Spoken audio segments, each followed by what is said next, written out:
وأشهد أن لا إله إلا الله وحده لا شريك له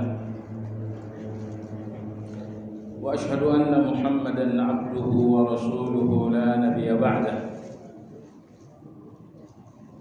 اللهم صل وسلم على محمد وعلى آله وأصحابه ومن اهتدى بهديه إلى يوم الدين يا أيها الذين آمنوا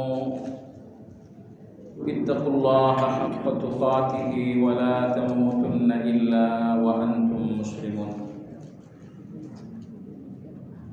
Bapak Ibu kaum muslimin wal muslimat rahimakumullah. Insyaallah kita lanjutkan kembali pembahasan dalam kajian kitab Madarijus Salikin yang ditulis oleh Imam Ibnu Al-Qayyim rahimahullah. Kita masih berbicara mengenai jenis-jenis dosa dalam Al-Quran. Dan dosa yang kedua, dosa yang sedang kita bicarakan adalah tentang kemunafikan.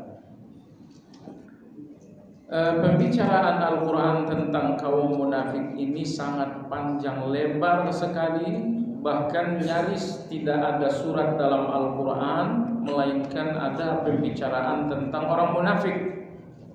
Apakah pembicaraan secara langsung dan tegas ataupun pembicaraan secara sindiran dan isyarat. Hari ini kita membahas ayat 67 dalam surat At-Taubah. Ada di halaman 12-13 di rangkuman. Kalau di buku terjemahan pada halaman 516.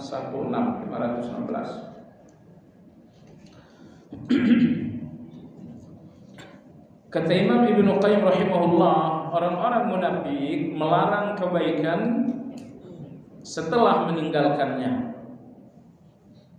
menyuruh kemungkaran setelah melakukannya. Ini artinya mereka menyatukan antara lidah dan perilaku. Dengan lidah kemungkaran disebarkan, dan dengan lidah kebaikan dilarang. Tapi apakah itu hanya ucapan dan lidah saja? Oh, ternyata tidak. Saat mereka melarang kebaikan, terlebih dahulu mereka memang tidak melakukannya. Saat mereka menyebarkan keburukan, terlebih dahulu mereka telah melakukannya. Lakukan kemungkaran, lalu kemudian disebarluaskan. Tinggalkan kebaikan, lalu kemudian dilarang. Sehingga hubungan mereka dengan kejahatan, hubungan secara perilaku dan hubungan secara ucapan. Masalahnya begini jamaah sekalian ya. Kadang-kadang kita melakukan satu kesalahan, tapi kita nggak menyebarkannya. Ya, itu berbeda dengan orang munafik. Mereka melakukan satu kesalahan, kemudian menyebarluaskannya. Ini munafik yang seperti itu. Anda orang-orang yang beriman, betapapun Anda melakukan kemungkaran, Anda melakukannya dengan perilaku. Tapi tentu Anda tidak akan menyebarkannya dengan ucapan-ucapan. Atau yang kedua, betapapun Anda meninggalkan satu kebaikan, namun Anda tidak akan melarangnya untuk orang lain. Sehingga kesalahan kita dalam satu kesalahan hanya kesalahan perilaku. Kita tinggalkan kebaikan, tapi kita nggak bicara untuk orang lain meninggalkannya juga. Ya, kita lakukan keburukan, maksudnya kita lakukan keburukan, kita melakukannya, tapi kita nggak akan memerintahkan orang untuk juga melakukan hal yang sama. Tetapi orang munafik, mereka menyatukan ucapan dan perilaku. Jamaah sekalian, antara ucapan dan perilaku tentu ucapan ini lebih buruk. Karena kalau Anda berperilaku salah, itu hanya diri Anda saja. Tapi kalau kesalahan ini kemudian disebarkan, ini akan merambah kepada orang yang lebih banyak. Nah, ternyata orang munafik, kata Ibnu Qayyim, mereka melarang kebaikan dan sebelumnya telah meninggalkan kebaikan itu. Mereka menyuruh kemungkaran setelah sebelumnya melakukannya. Sehingga mereka menyatukan dua kesalahan. Kesalahan dalam berperilaku, lalu kemudian kesalahan berperilaku itu pun disebarluaskan. Kemudian beliau mengatakan orang-orang munafik itu kikir untuk Islam. Kadang-kadang Islam butuh harta mereka, ternyata mereka tidak hadir. Tidak ada dermawannya orang-orang munafik untuk Islam. Tapi kalau untuk kebutuhannya dia, uang banyak. Tetapi untuk Islam, uangnya seolah-olah nggak ada. Serta mengabaikan nasihat dan peringatan. Tidak ada nasihat dan tidak ada peringatan yang dapat diambil, didengar dan diterima oleh orang-orang munafik. Mereka adalah orang-orang anti nasihat. Kalau mereka anti nasihat, dari mana mereka ambil kebaikan? Kalau mereka anti terhadap nasihat, bagaimana mereka memperbaiki diri? Bukankah kita ambil kebaikan-kebaikan, kita ambil kebenaran-kebenaran melalui nasihat orang-orang? Baik. Mari kita lihat ayat 67 dalam surat At-Taubah. Allah Subhanahu wa taala berfirman, Al-munafiquna wal munafiqatu ba'duhum min ba'din ya'muruna bil munkar wa yanhauna 'anil ma'ruf wa yaqbiduna aydiyahum nasullaha fanasiyahum innal munafiqina humul fasiqun. Orang-orang munafik yang laki-laki dan yang perempuan, sebagian mereka bagian dari sebagian yang lain. Apa maksudnya? Jadi munafik satu dengan munafik dua itu nggak akan beda. Wataknya persis sama. Maka Allah mengatakan ba'duhum min ba'd. Sebagian adalah bagian dari sebagian yang lain. Sama persis. Nah, lalu kemudian Allah menyebutkan 3 sifat orang munafik dalam ayat ini. Atau 4. Yang pertama adalah ya'muruna bil munkar. Mereka memerintahkan kemungkaran. Wa yanhauna 'anil ma'ruf, dan mereka melarang kebaikan. Yang ketiga wa yaqbiduna aydiyahum, mereka kikir. Kemudian sifat yang keempat nasullaha, mereka lupa kepada Allah Subhanahu wa taala.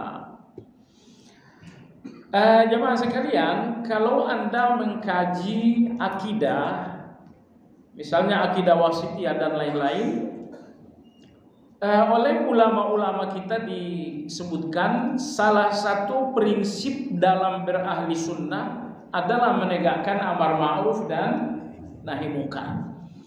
Itu prinsipnya ahli sunnah wal jamaah. Karena tanpa amar ma'ruf dan nahi munkar, tanpa amar ma'ruf, kebaikan ini tidak akan dikenal oleh orang banyak. Dan tanpa nahi munkar, keburukan ini justru akan menyebar di tengah masyarakat. Jadi kalau Anda lihat, penyebaran kemungkaran yang besar itu disebabkan karena nahi mungkarnya tidak jalan. Sebab kalau nahi mungkar berjalan, niscaya kemungkaran ini tidak menemukan ruang yang luas. Ruang geraknya akan semakin sempit. Jadi nahi mungkar lemah, niscaya kemungkaran akan menemukan ruang gerak yang sangat luas sekali. Makanya terhadap nahi mungkar Nabi kita bersabda, man ra'a minkum mungkaran falyughayyirhu biyadihi. Kalau kalian melihat kemungkaran, cegah dengan tangan kalian. Fa in lam yastati' fa bilisani, kalau tidak bisa mencegah dengan tangan, cegah dengan ucapan. Fa in lam yastati' fa biqalbihi, kalau tidak bisa juga mencegah kemungkaran dengan lisan, cegah kemungkaran dengan hati. Wa dzalika adhaful iman. Tapi kalau cegah kemungkaran Anda hanya dengan hati, kata Nabi menunjukkan betapa Anda lemah dalam beriman. Jadi kalau Anda mencegah kemungkaran dengan hati, artinya Anda hanya mencegah kemungkaran untuk diri sendiri. Anda tidak mencegah kemungkaran terhadap orang lain. Tapi kalau Anda mencegah kemungkaran dengan ucapan, apalagi dengan perilaku, misalnya lokasi ini lokasi maksiat, lalu kemudian Anda hilangkan misalnya. Nah, nahi mungkar dengan lisan, nahi mungkar dengan perbuatan, ini nahi mungkar untuk orang banyak. Tapi kalau nahi mungkarnya hanya nahi mungkar hati, itu hanya nahi mungkar untuk diri sendiri saja. Nah, jemaah sekalian, ini munafik, mereka melakukan kemungkaran lalu kemudian menyebarluaskannya. Kemudian munafik itu, kata Allah, mereka meninggalkan kebaikan lalu melarang orang lain juga untuk melakukannya. Ada apa sesungguhnya dengan orang munafik? Percayalah jamaah sekalian, orang-orang jahat seperti orang munafik tidak akan nyaman dengan kejahatan mereka kalau masih ada orang-orang baik. Orang-orang jahat, mereka tidak akan nyaman, tidak akan tenang dalam kejahatan mereka kalau masih ada orang-orang baik.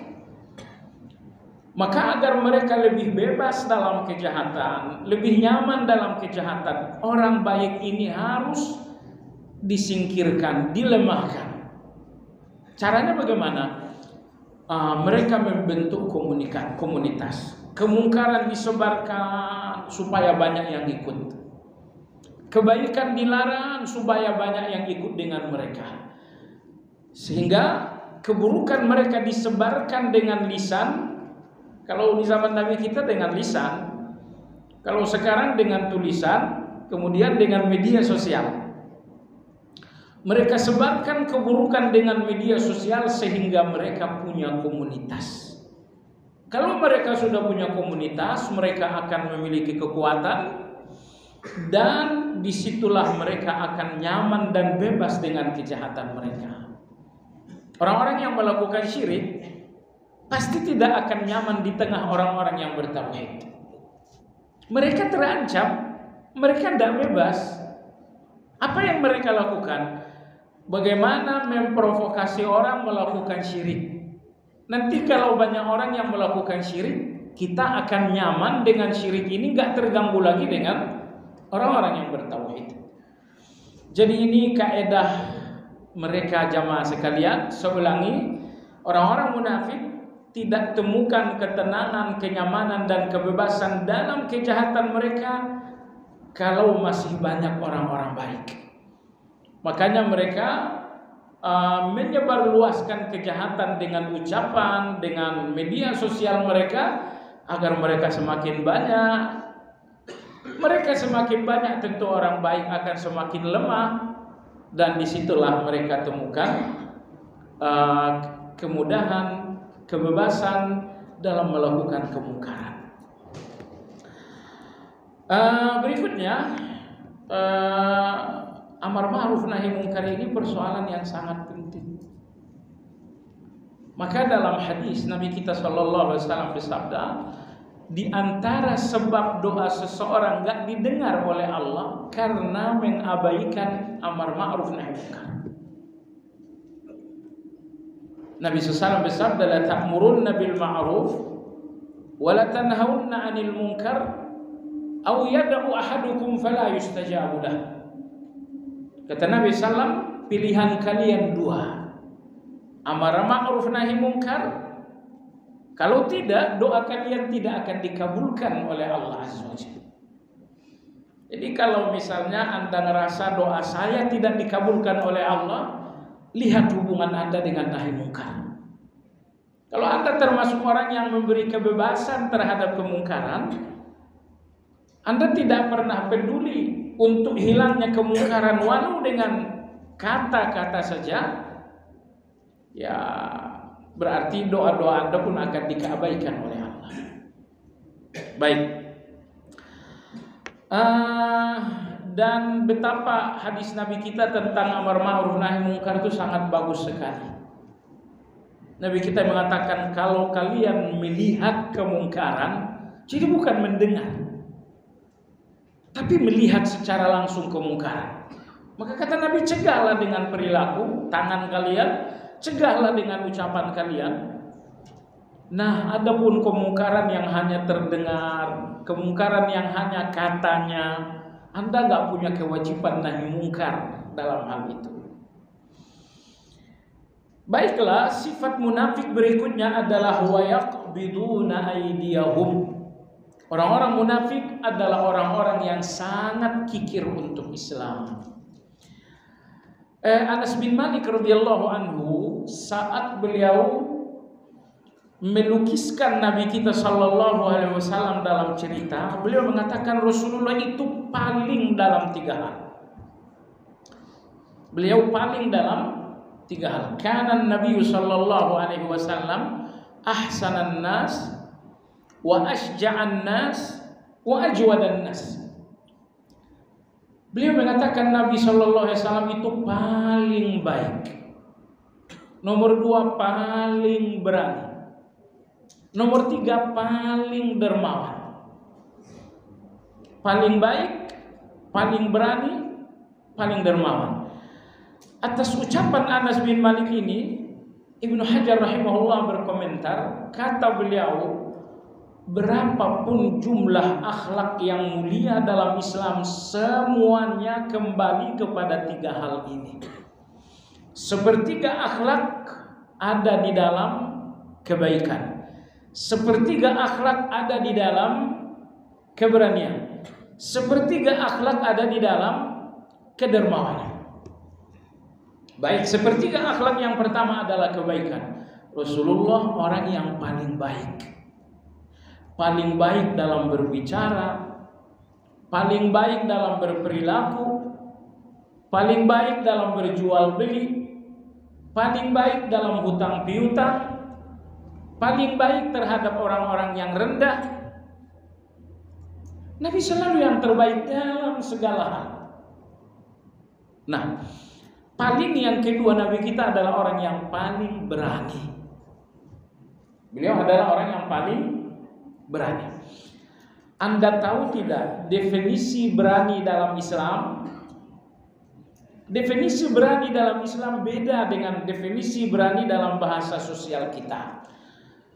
Kalau Anda lihat definisi berani dalam sosial kita, itu nanti hasilnya berani itu hanya di medan pertempuran, berani itu hanya berhadapan dengan penjahat. Berani itu menjadi ruang yang sangat sempit, tapi dalam definisi sosial. Nah, adapun berani dalam definisi agama kita disebutkan oleh Allah dalam banyak ayat. La khaufun alaihim wala hum yahzanun. Itulah definisi berani. Bahwa Anda tidak takut dengan yang akan datang, Anda pun tidak gelisah dengan yang berlalu. Itulah keberanian yang sesungguhnya. Apa yang akan datang? Saya akan pensiun, bisnis saya sudah mulai semakin berkurang. Anda bukan orang yang berani kalau takut dengan yang akan datang. Atau mungkin bayang-bayang masa lalu menjadi trauma Anda. Anda bukan orang yang berani juga. Subhanallah jamaah sekalian. 2 penyakit ini melemahkan hati. Orang yang takut melemahkan hati. Orang yang gelisah melemahkan hati. Nah, coba dengar. Apa kelemahan hati disebabkan karena takut dan gelisah? La haula wala quwata illa billah. Kelemahan hati karena 2 penyakit ini, bahwa hati Anda kehilangan azam, dan akan kehilangan iradah. Hati Anda nggak punya tekad lagi, hati Anda pun nggak punya kehendak lagi. Keinginan Anda, kehendak Anda, ambisi Anda, tekad Anda, semuanya hilang karena gelisah dan karena takut. Lihat orang yang gelisah itu, keinginan sholatnya berkurang, keinginan tilawahnya hilang, tekadnya untuk melakukan sholat malam juga hilang. Jangankan keinginan dan tekad-tekad kebaikan, keinginan makan saja kurang kalau orang dalam keadaan gelisah. Makanya Imam Ibnu Qayyim mengatakan setan itu sangat diuntungkan dengan gelisahnya kita. Karena di dalam kegelisahan itu hati kita akan lemah. Apa yang menjadi lemahnya hati? Saya katakan lemahnya hati dalam dua hal. Bahwa hati ini tidak lagi punya keinginan atau lemah dalam berkeinginan. Nomor dua, hati ini nggak punya tekad. Artinya kekuatan hati ada di dalam tekad. Pokoknya saya akan bangkit, pokoknya saya tetap semangat. Itu tekad bukan? Tetapi tekad yang notabene kekuatan hati ini akan hilang kalau hati itu telah digerogoti oleh khauf, takut terhadap yang akan datang, yahzanun, gelisah terhadap yang lalu.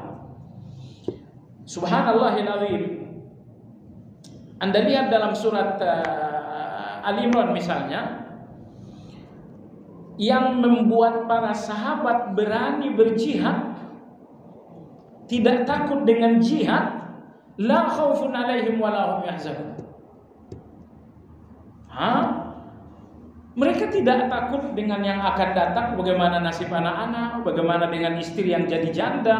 Mereka tidak takut dengan yang akan terjadi, sehingga mereka pun berani berjihad.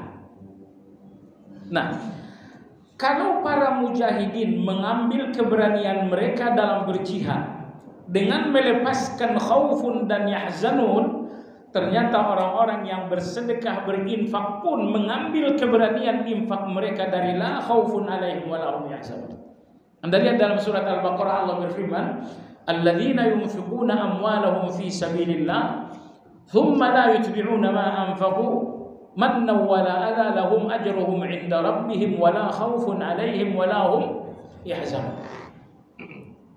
Orang-orang yang bersedekah, orang-orang yang berinfak, dari mana mengenal mereka ambil keberanian mereka? Ini sedekah ini kan akan mengurangi harta. Kalau banyak-banyak juga harta akan habis. Ternyata dalam hati mereka ada satu keberanian di mana hati itu telah bebas, lepas dari khauf dan yahzan.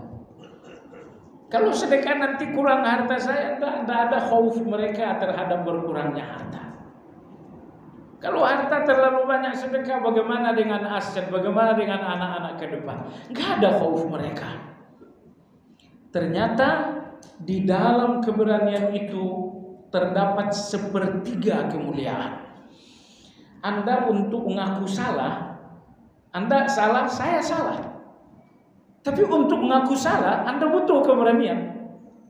Anda butuh la khaufun alaihim wa la hum yahzanun. Begitupun untuk menyampaikan nasihat dan keberanian.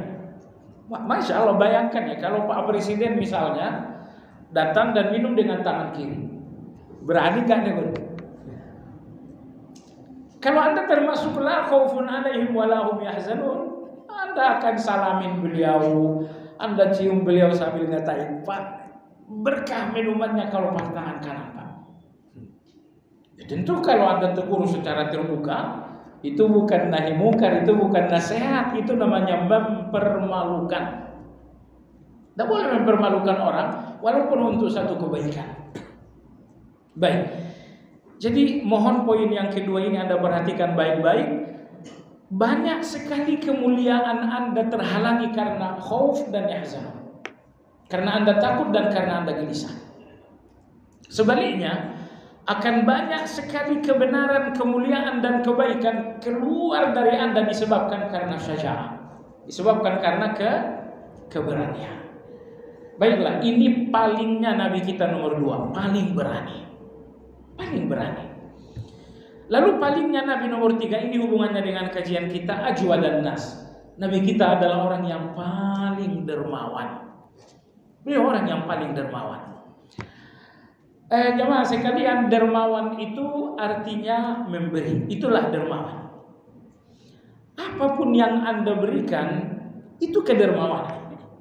Anda berikan uang, itu namanya memberi, itu dermawan.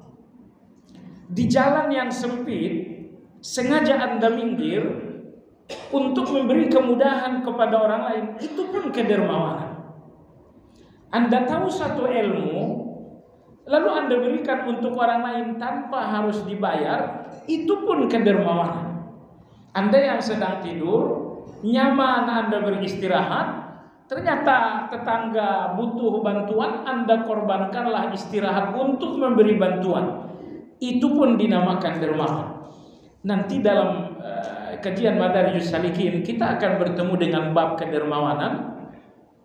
Ternyata kedermawanan dalam kajian Ibnu Qayyim jumlahnya ada 10. Kedermawanan itu jumlahnya ada 10. Kajian kita di sini adalah orang-orang munafik, orang-orang yang nggak punya kedermawanan. Tidak ada jiwa memberi mereka, artinya tidak ada jiwa berkorban mereka. Kalau Anda nggak punya jiwa berkorban, Anda nggak bisa memberi. Anda korbankan 50.000, ya Anda akan memberi 50.000 karena ada pengorbanan. Jamaah sekalian yang saya hormati, dulu Nabi kita bercerita dalam hadis riwayat Imam Bukhari. Dua orang ini pernah saya khutbahkan di Tauhid beberapa waktu lalu. Dua orang sedang selesai jual beli tanah. Setelah jual beli tanah ini selesai, si pembeli pun melakukan penggarapan. Sewaktu sedang menggarap tanah, ditemukanlah pundi-pundi emas yang sangat banyak sekali. Merasa hanya membeli tanah dan tidak beli emas, akhirnya emas ini dikembalikan kepada si penjual. Tapi si penjual mengatakan, saya jual tanah dan itu nggak ada pengecualian. Berarti apa yang ada di tanah ikut terjual, ambillah, saya nggak bisa terima. Sengketalah dua orang ini, kata Nabi. Yang satu bersengketa karena ngerasa beli tanah dan tidak beli emas. Sengketa bagi yang kedua, saya menjual tanah dan tidak ada pengecualian termasuk emas kalau memang ada. Akhirnya mereka, kata Nabi SAW, bertemu dengan seorang yang bijaksana. Lalu si bijaksana ini mengatakan, kalian punya putra putri enggak? Keduanya mengatakan, iya, saya punya putra. Yang satu mengatakan, saya punya putri. Lalu kemudian si bijaksana tadi, hakim yang bijaksana tadi mengatakan, nikahkan putra putri kalian, lalu serahkan kepada mereka emas itu. Dan akhirnya persoalan selesai. Maksudnya apa jamaah sekalian? Semua sengketa hanya dua macam. Sengketanya orang yang dermawan, sengketa melepaskan hak. Sengketa untuk melepaskan hak, itu sengketanya orang-orang dermawan. Nomor dua, sengketanya orang-orang kikir dan serakah adalah sengketa untuk mendapatkan hak. Sengketanya orang-orang yang dermawan, orang-orang yang suka memberi, orang-orang yang suka berkorban. Sengketanya orang-orang yang dermawan adalah sengketa melepaskan hak. Buat kamu aja, enggak buat kamu. Itu sengketanya orang-orang dermawan. Lalu sengketanya orang kikir, orang-orang serakah adalah sengketa untuk mendapatkan hak. Ini punya saya, oh itu punya gua. Itu sengketanya orang-orang serakah. Dan jamaah sekalian, indah sekali sengketa itu di kalangan orang-orang dermawan. Karena sengketa di kalangan orang dermawan itu akan selesai dengan mudah sekali. Jadi kalau Anda lihat sengketa yang gak ada selesainya, itu karena sengketa itu antara orang-orang yang sama-sama serakah. Satu serakah, dua serakah, satu kikir, dua kikir. Orang-orang serakah itu gak punya jiwa memberi, gak punya jiwa berkorban. Makanya sengketa di kalangan orang-orang Serakat itu nggak akan ada selesainya. Nah, dulu ada di masyarakat Arab kuno ada kepala suku.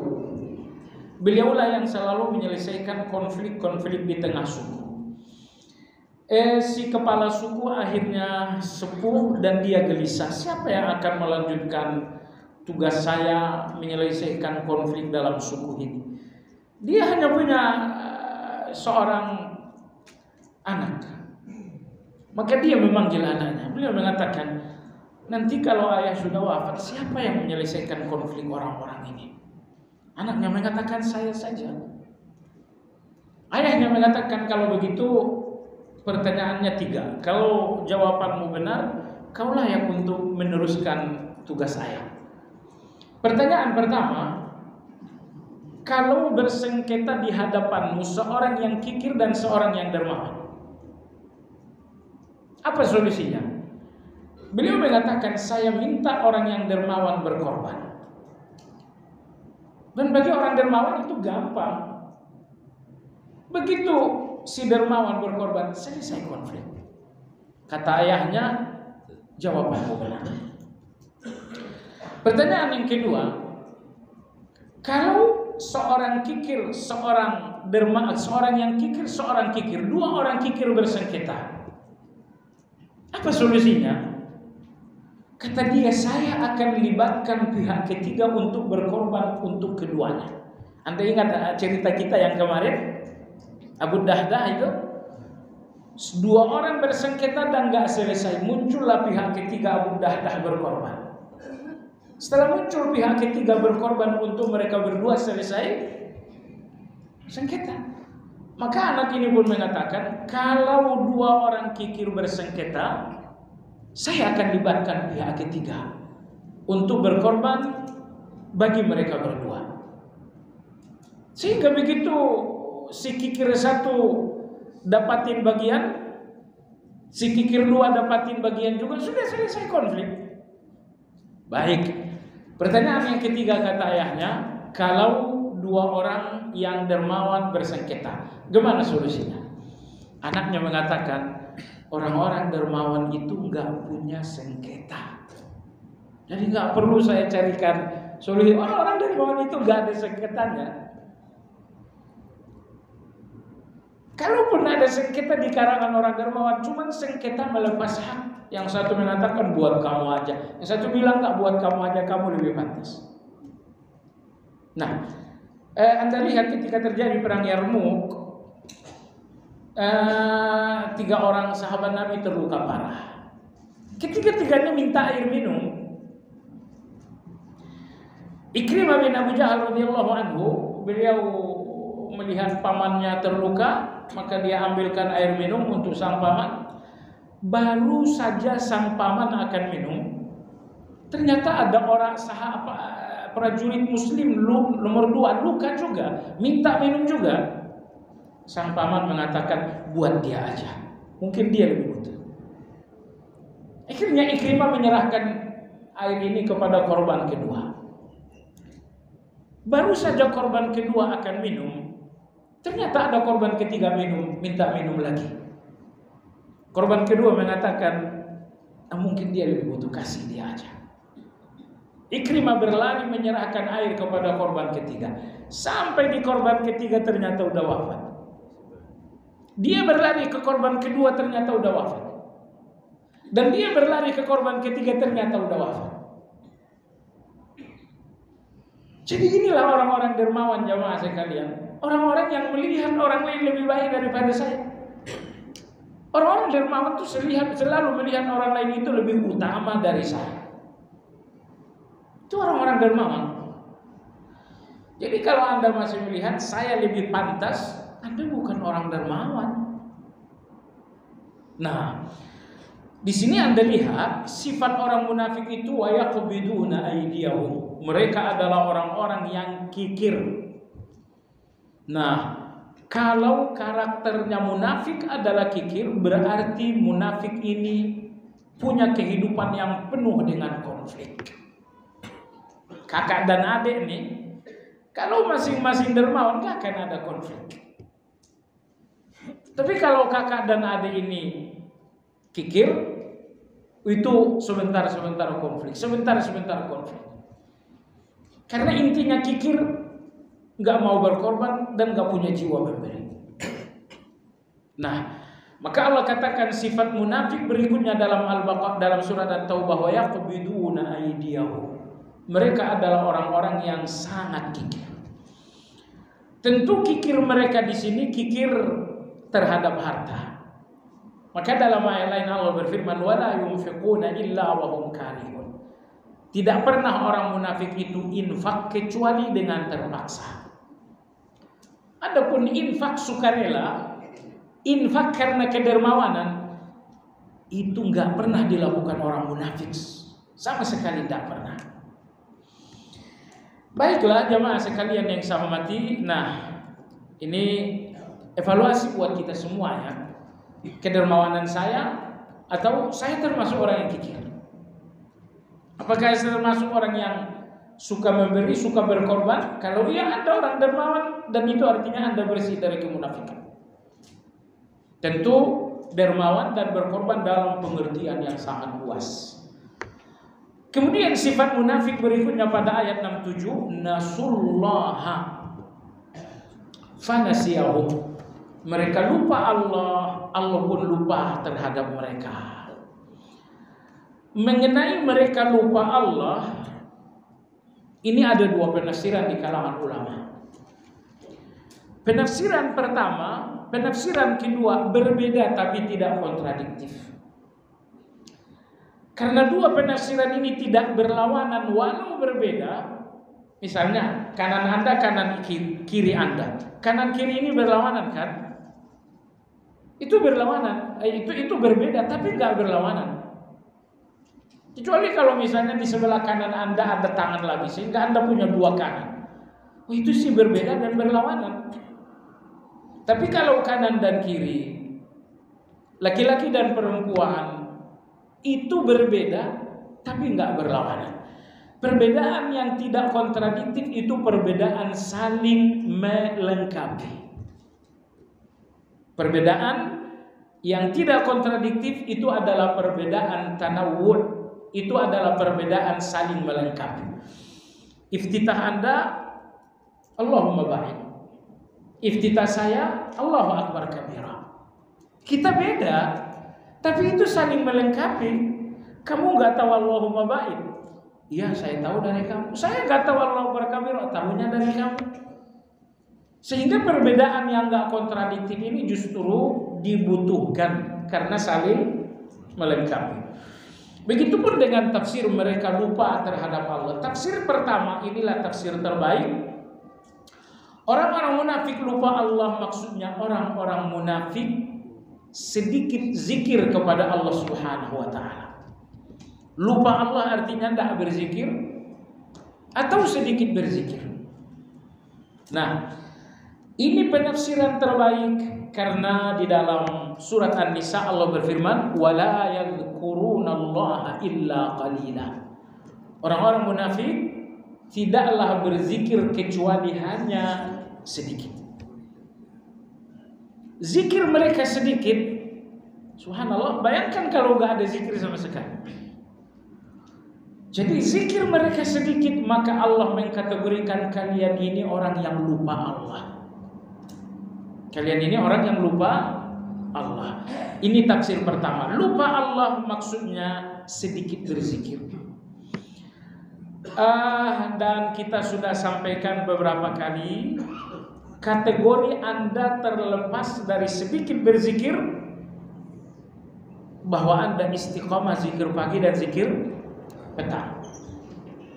Allah Subhanahu wa taala berfirman, "Wadhkur rabbaka katsiran wasabbih bil 'ashyi wal ibkar." Berzikirlah kepada Allah sebanyak-banyaknya. Wasabbih bil 'ashyi wal ibkar, maka bertasbihlah di sore dan di pagi hari. Jadi perintah zikir sebanyak-banyaknya, kemudian dijelaskan oleh Allah bil 'ashyi sore, wal ibkar dan pagi.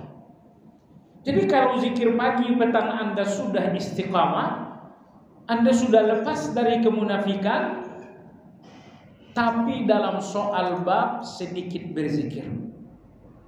Tapi jamaah sekalian, kalau zikir pagi petang Anda belum istiqamah, Anda masih sedikit berzikir. Dan sedikit berzikir ini penyakit yang membuat orang munafik jadi munafik.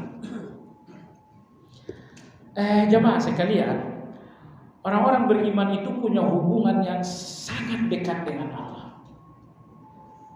Itu sebabnya mereka sebentar-sebentar mengucapkan nama Allah, sebentar-sebentar berzikir. Karena hubungan dengan Allah itu dekat sekali.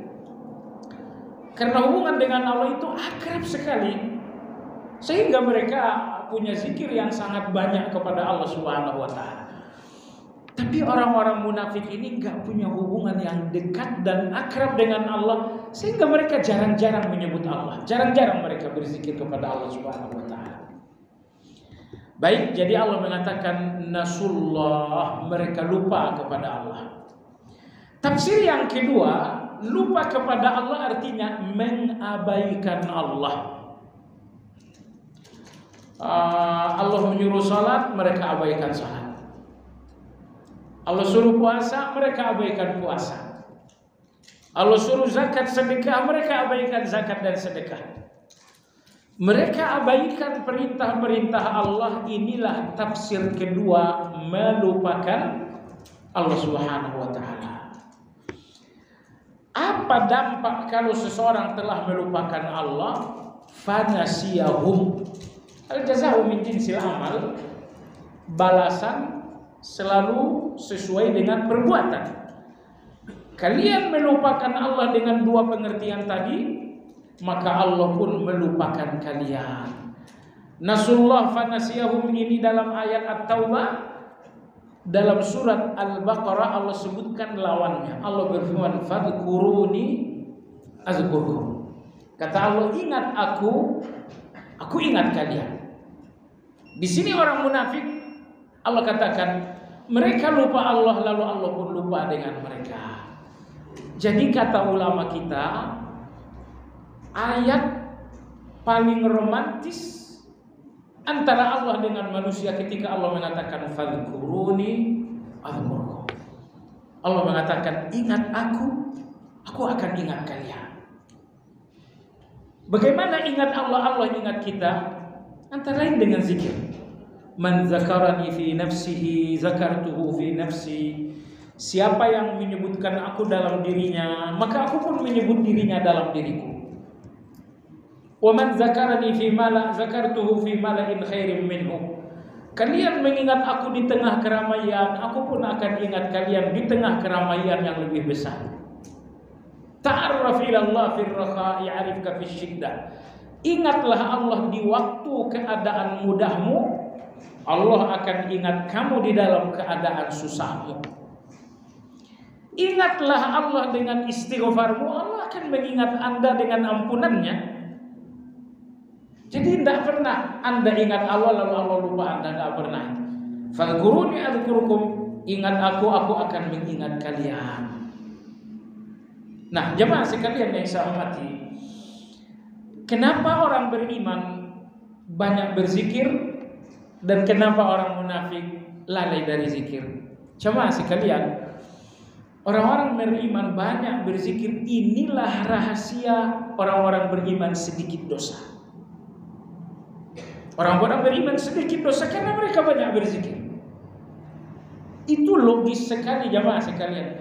Anda sering-sering nyebut nama Allah, nyebut nama Allah, nyebut nama Allah, nyebut nama Allah, pasti dalam hati Anda gak ada keinginan dosa.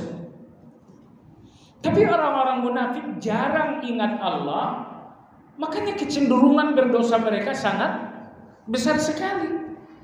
Jadi kalau munafik ini nahi ma'ruf, amar mungkar, ya itulah hasil kalau sedikit zikir. Sedikit zikir hati ini akan merasakan panggilan-panggilan maksiat yang sangat besar. Imam Ibnu Hibban, beliau menulis buku tentang akhlak, bagus sekali. Judulnya adalah Rawdatul Uqala. Saya lihat ulama-ulama dulu kalau nulis buku tentang akhlak itu agak beda dengan ulama-ulama sekarang ini. Ulama-ulama zaman dahulu ketika mereka akan menulis tentang akhlak, itu saya lihat dalam beberapa buku, bab yang pertama adalah bab tentang akal sehat. Tentang akal sehat. Misalnya Imam Al-Mawardi, beliau menulis kitab Adabuddin wad Dunya, adab beragama dan adab berdunia. Buku ini tebal sekali, perlu dipelajari. Ya, ternyata di bagian awal buku ini beliau berbicara tentang akal sehat. Lalu tadi Imam Ibn Hibban, ketika beliau menulis buku tentang akhlak dan adab, ternyata bab yang pertama sekali dalam buku ini adalah bab tentang akal sehat. Lalu misalnya Ibnul Muqaffal rahimahullah ketika beliau menulis kitab Al-Adabus Shaghir dan Al-Adabul Kabir, itu di bab pertama beliau menulis tentang akal sehat. Baik, saya akan berikan Anda catatan Imam Ibn Hibban tentang akal sehat. Standarnya seseorang punya akal sehat apa? Ini tentang amar ma'ruf nahi munkar. Beliau mengatakan orang yang punya kecenderungan, subhanallah, ulama kita mengatakan kecerdasan akal sehat itu ada dua. Pertama kecerdasan bawaan, nomor dua kecerdasan pelajaran. Kalau Anda cerdas karena belajar, ini kecerdasan bawaan, ini lebih rendah. Karena cerdas yang paling tinggi untuk akal sehat bahwa Anda cerdas bawaan. Ulama-ulama kita kecerdasan mereka rata-rata memang bawaan, ditambah lagi belajar. Maka bertemulah cerdas bawaan dengan cerdas belajar. Imam Asma'i rahimahullah, beliau bertemu dengan anak kecil. Anak kecil ini pintar sekali, cerdas sekali. Imam Asma'i mengatakan, kamu sini, kamu cerdas sekali. Gimana kalau cerdasmu saya bayar 100.000 dinar, tapi kamu jadi bodoh? Kamu bodoh tapi kamu punya uang 100.000 dinar. Anak kecil ini bilang, saya tidak mau. Saya takut kebodohan mengakibatkan 100.000 dinar ini hilang, sehingga yang sisa cuma kebodohan. Paham maksudnya? Kalau saya cerdas, saya dibeli 100.000 dinar lalu saya bodoh, nanti 100.000 dinar ini hilang dengan kebodohan, sehingga yang tersisa cuma kebodohan saja yang sisa. Imam Asma'i mengatakan cerdas betul anak ini. Ini namanya cerdas bawaan. Baik, kembali kepada akal sehat. Kata Imam Ibn Hibban, seseorang dinamakan memiliki akal sehat. Apa standarnya? Kalau Anda masih punya kecenderungan terhadap ma'ruf, kebaikan, dan punya kebencian terhadap mungkar, bukan tahu, punya kecenderungan. Kalau cuma tahu mungkar, tahu ma'ruf, sekedar tahu, itu bukan akal sehat. Akal sehat itu kata beliau, Anda punya cinta untuk kebaikan dan Anda punya kebencian terhadap kemungkaran.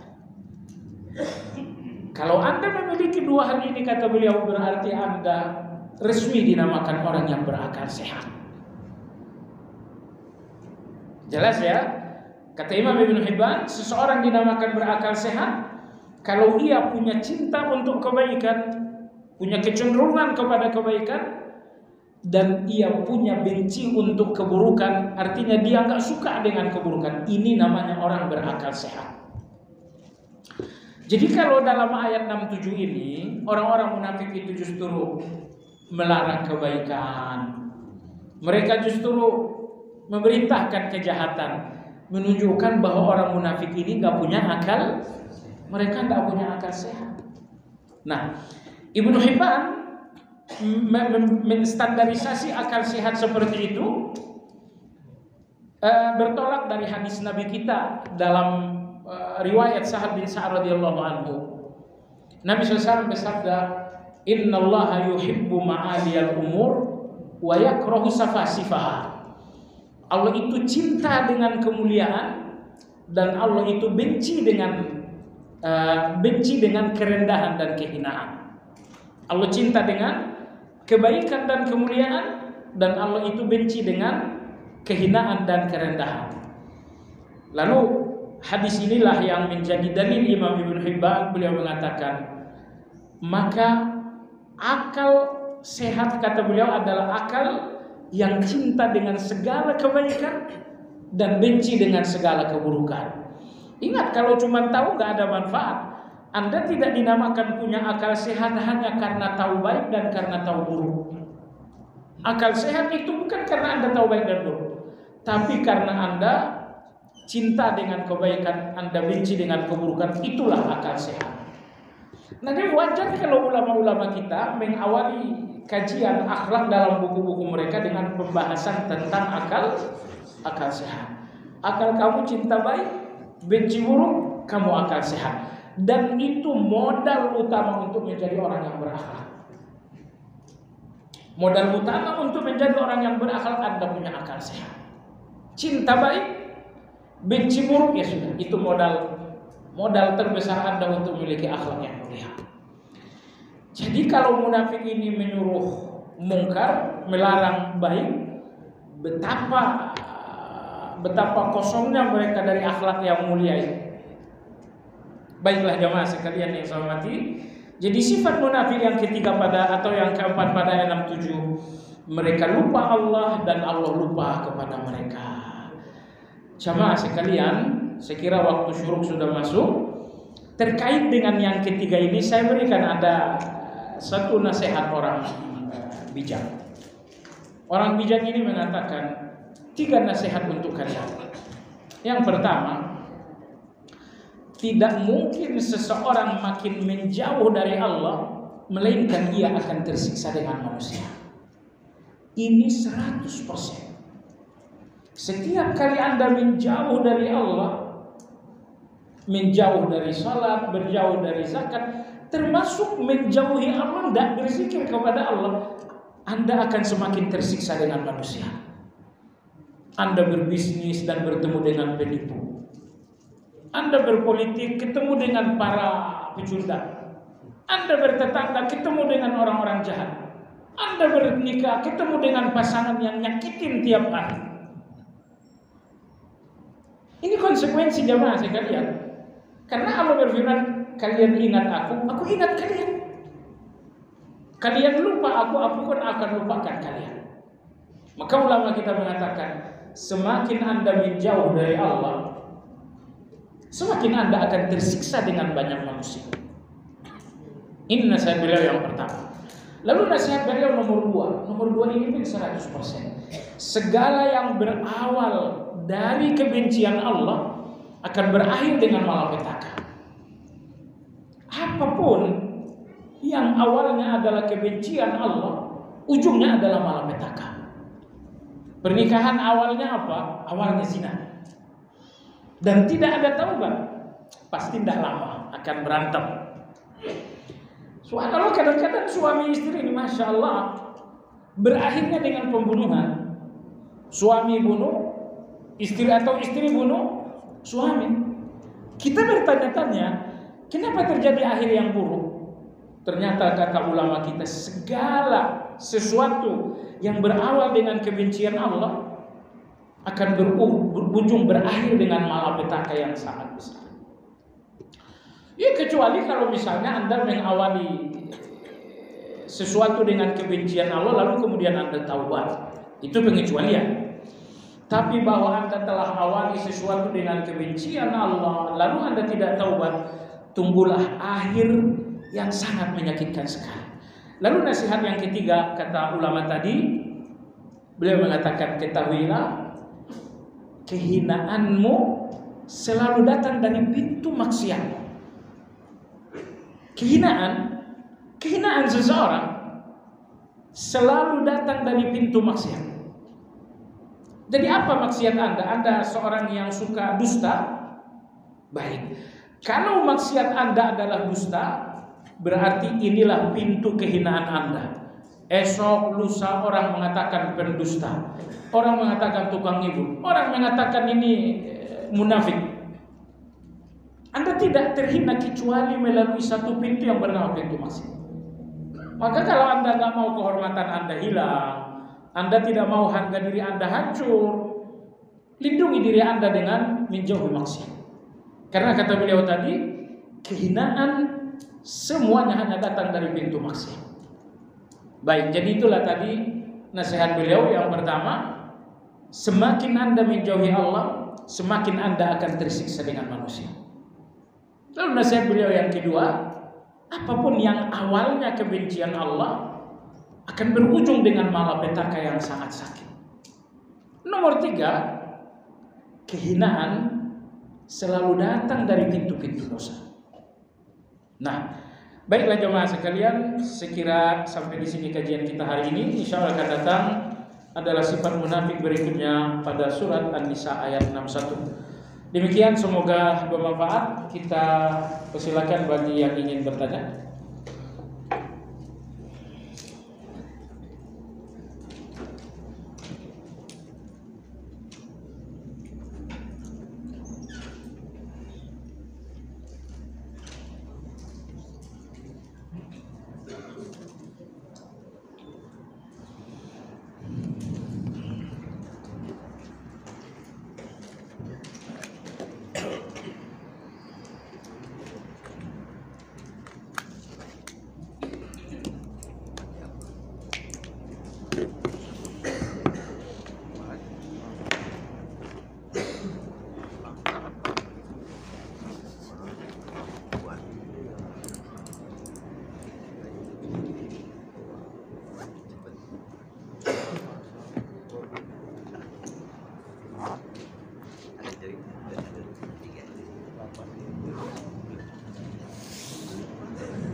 Setelah terjadi perceraian, perkawinan sampai kawan, kewajiban bapak menafkahi anaknya.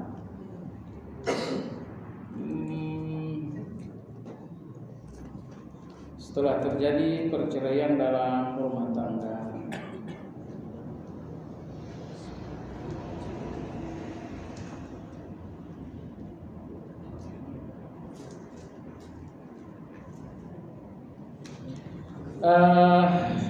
saya tambahkan jawabannya.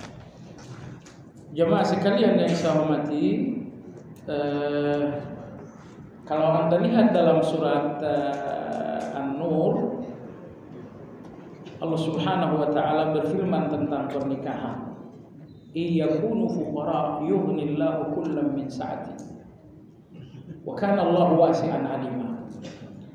Kalau di dalam pernikahan itu kalian miskin, maka pernikahan akan membuka pintu rezeki kalian. Allah Maha Tahu, Allah Maha Luas. Jadi pernikahan itu membuka pintu rezeki. Ternyata dalam surat An-Nisa ayat 130, perceraian itu juga pintu rezeki juga. Wa iya tafarraqa yughnillahu kullam min sa'atihi wa kana Allahu wasi'an hakima. Kalau suami istri ini telah sepakat berpisah, Allah akan mencukupi mereka berdua, dan Allah Maha Luas lagi Maha Bijaksana. Tetapi perceraian akan menjadi pintu rezeki kalau perceraian itu sesuai dengan standar Al-Quran. Standar Al-Quran, Allah berfirman, wasarrihun fa'amsikunna bima'rufin aw wasarrihunna sarahan jamila. Pisahlah dengan istrimu dengan perpisahan yang baik. Perpisahan yang baik di mana terbuka pintu-pintu rezeki, cirinya 3. Cirinya 3. Pertama, setelah perpisahan masing-masing menutup aib. Udah cerai, mantan suami menutup aib istri, mantan istri pun menutup aib suami. Ini nomor 1. Nomor 2, masing-masing menjaga hak. Setelah pisah, di antara kalian ada hak-hak yang masih dijaga. Misalnya di antara mereka ada anak. Tidak boleh suami mengatakan anak saya tidak boleh ikut kamu, istri tidak boleh, anak saya tidak boleh ikut kamu. Maka perpisahan indah yang diinginkan Al-Quran, perpisahan di mana hak-hak tetap terjaga dengan baik. Perpisahan indah yang disebutkan dalam Al-Quran nomor 3 adalah perpisahan di mana masing-masing tidak menjauhkan orang lain dari pasangan. Suami tidak bikin provokasi, jangan dekati wanita itu gandurwet. Atau misalnya istri, jangan dekati itu hantu. Oh tidak, kalian udah bisa, tapi jangan provokasilah orang lain mendekati pasangan kalian. Jadi kalau 3 hal ini terpenuhi, ini dinamakan perpisahan yang baik. Tentu dengan syarat yang baik. Sampai kapan kewajiban bapak menafkahi anaknya? Yang hak asuh anak dan pada mantan istrinya, bagaimana bila mantan istri belum atau sudah nikah lagi, apakah menafkahi anak tetap sama? Nafkah anak ini kewajiban suami meskipun istri udah nikah lagi. Istri udah nikah, ya ada anak, ya nafkahi anaknya. Kalau ibunya nggak usah, yang nafkahi ibunya suami kedua. Nah, sampai kapan? Sebetulnya jemaah sekalian, jawaban terbaik bukan sampai anak dewasa, tapi kewajiban orang tua menafkahi anak sampai anak ini bisa mandiri. Oh, anak saya udah dewasa, udah sarjana. Iya, tapi kalau dia tidak mandiri, dia nggak mampu mencari uang sendiri, sepanjang anak ini belum ada kemandirian, sepanjang itu orang tua harus memberikan nafkah. Tapi kalau mantan istri tadi ya tidak lagi. 40 hari sholat berjamaah dapat menghilangkan sifat munafik. Betul, 40 hari sholat berjamaah dari takbiratul ihram, bukan masbuk. Kalau masbuk nggak masuk hitungan. Kalau 40 hari Anda menghadiri sholat jamaah dari takbiratul ihram, kutibat lahul bara'ah, maka hatinya akan dibersihkan. Bersihkan dari kemunafikan. Tak ada kemunafikan di dalam hati seorang seperti itu. Tapi ini rasa-rasanya berat sekali.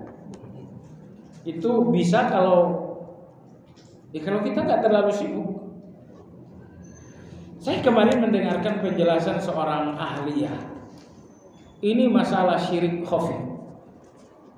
Kan ada satu syirik khafi, kata Nabi kita, syirik tersembunyi, syirik samar, seperti samarnya semut hitam, batu hitam pada malam yang gelap. Syirik seperti ini yang sangat rumit. Saya yakin hampir 100% syirik besar antum aman. Insya Allah aman antum. Tapi soal syirik tersembunyi, rata-rata kita semua terseret. Penjelasannya seperti ini. Allah Subhanahu wa ta'ala wajibkan Anda bertauhid agar Allah itu satu-satunya bagi Anda. Dalam segala rububiyah Allah satu-satunya, dalam ubudiyah Allah satu-satunya. Sayangnya di kalangan kawan-kawan yang ngaji, tauhid yang dipelajari itu pincang sekali. Kalau tauhid yang Anda pelajari cuma kitab Tauhid Muhammad bin Abdul Wahhab rahimahullah, itu buku tauhid hanya membahas tauhid uluhiyah hampir 95%. Pembahasan tentang tauhid rububiyah sedikit sekali. Kalau Anda lihat metode Al-Quran mengajarkan tauhid, Al-Quran itu menanamkan tauhid uluhiyah dengan tauhid rububiyah. Misalnya dalam surat Al-Baqarah, perintah pertama dalam Al-Quran dalam surat Al-Baqarah, Allah berfirman, ya ayuhan nas, u'budu rabbakumul ladzi khalaqakum. Wahai kalian manusia, ibadahlah kepada Allah, itu tauhid uluhiyah. Alladzi khalaqakum, karena Dia menciptakan kalian, itu tauhid rububiyah. Percayalah, tidak akan kokoh tauhid uluhiyah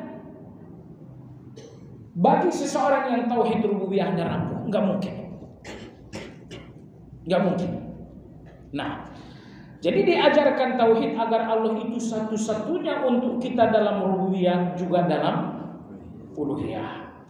Baiklah, saya kembali kepada persoalan syirik khafi tadi. Beliau mengatakan, perhatikanlah orang yang bekerja. hampir 90% waktu mereka untuk pekerjaan. Nomor 2, lihatlah bagaimana pekerjaan itu benar-benar mengendalikan jiwa mereka. Cintanya mereka, bencinya mereka sepenuhnya dikendalikan oleh pekerjaan. Nomor 3, perhatikanlah bagaimana pekerjaan itu menjadi benar-benar mengubah watak mereka, sifat mereka berubah. Kata beliau, kalau demikian keadaannya, ini yang dinamakan dengan syirik tersembunyi. Bahwa Anda bekerja dan ternyata pekerjaan ini mengendalikan Anda luar biasa. Bagaimana yang mengendalikan Anda? 90% waktu Anda untuk pekerjaan. Pekerjaan inilah yang ternyata mengendalikan emosi cinta dan bencinya Anda berdasarkan pekerjaan. Sehingga kawan dan lawan kita juga standarnya adalah pekerjaan itu. Kata beliau, ini syirik khafi yang gak disadari oleh banyak orang. Dan itu sangat benar sekali. Nah, beliau mengatakan contoh yang kedua, Anda yang gandrung dengan seseorang tokoh atau seorang artis, Anda idola lah misalnya. Perhatikan bagaimana Anda mencintai seorang artis, Anda mencintai seorang tokoh, bahkan Anda mencintai seorang ustadz, kiai, habaib. Tapi perhatikan, kata beliau, bagaimana kecenderungan Anda kepada tokoh tersebut mengendalikan cinta dan benci Anda. Jadi bukan Allah lagi yang mengendalikan cinta dan benci Anda. Cinta, benci Anda yang mengendalikan adalah tokoh tadi. Ini adalah bagian dari syirik. Bagian dari syirik tersembunyi juga. Maka jemaah sekalian, ini persoalan yang sangat serius sekali. Makanya saya lihat di antara ibadah yang paling berat dalam agama kita adalah bagaimana Anda marah karena Allah. Silakan Anda jawab. Seorang minjam uang Anda 5 juta nggak kembali, Anda marah ya? Pasti itu. Lalu ada seseorang nggak minjam uang Anda, bahkan ngasih Anda uang 5 juta, tapi orang ini tidak mengakui Allah sebagai Tuhan. Dia nggak minjam uang, dia justru ngasih Anda uang, cuman orang ini nggak mau mengakui Allah sebagai Tuhan. Kalau orang pertama, walaupun ia minjam uang nggak kembali, dia benar-benar mengakui Allah sebagai Tuhan. Pertanyaan jamaah sekalian, di mana emosi Anda? Benci Anda di mana? Saya kira di level seperti kita, benci dan marah kita hanya kepada orang yang pinjam tak kembali tadi. Adapun orang yang benar-benar gak mau ngakuin Allah, karena kita gak dirugikan dengan dia, gak ada benci kita untuk dia. Ternyata benci kita bukan karena Allah, karena kita. Di sini cinta kita, suka kita bukan suka karena Allah Subhanahu wa taala.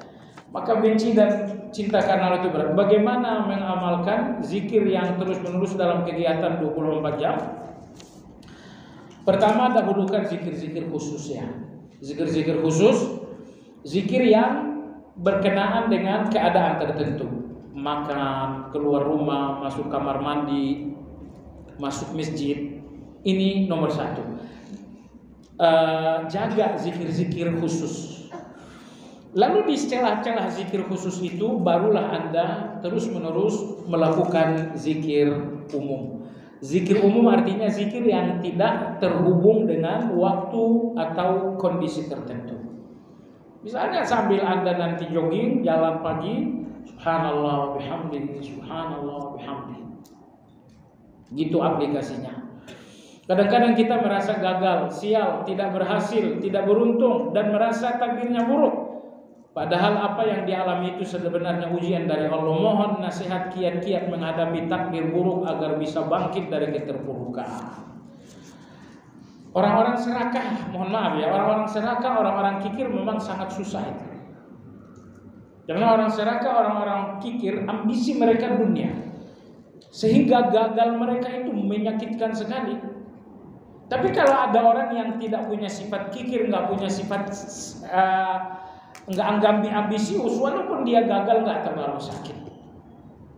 Nah, jamaah sekalian yang saya hormati, ada nasihat dari ulama kita. Beliau mengatakan man'ullahi ata. Saat Allah enggak memberi, justru itu pemberiannya Allah. Saat Allah enggak memberi, justru itu pemberiannya Allah Subhanahu wa taala. Allah enggak memberi keinginanmu, itu berarti Allah sedang memberi keinginannya. Keinginan saya dapat uang, ternyata saya enggak dapat uang. Itu artinya apa? Allah enggak kasih keinginan saya, dan ternyata yang Allah kasih adalah keinginannya sendiri. Dan tentu keinginan Allah untuk Anda jauh lebih baik daripada keinginan Anda sendiri. Keinginan kita hampir semuanya standarnya adalah hawa nafsu. Kenapa pengen uang? Kenapa ingin jabatan? Kenapa ingin populer? Itu jawabannya hampir 100% adalah hawa nafsu. Jadi ketika Allah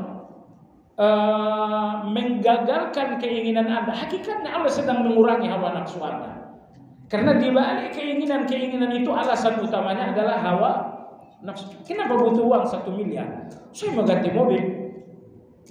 Ya, memang sebagian keinginan itu adalah kebutuhan, tapi jujur saja dalam berkeinginannya. Jujur saja dalam berkebutuhan. Karena dalam berkebutuhan ini kadang-kadang kita udah lebih juga. Kalau kita cuma pengen rumah gampang, tapi kalau rumahnya kriterianya itu sudah berat. Kalau cuma punya kendaraan gampang, tapi kalau kendaraannya merek tertentu itu jangan jadi berat. Maka tip pertama agar Anda lebih lapang dada dengan takdir Allah Subhanahu wa taala, percaya kepada hikmah. Percaya kepada hikmah. Mudah-mudahan nanti panjang usia kita ngaji Madarij Salikin, nanti akan ada pembahasan tentang ridho, tentang lapang dada.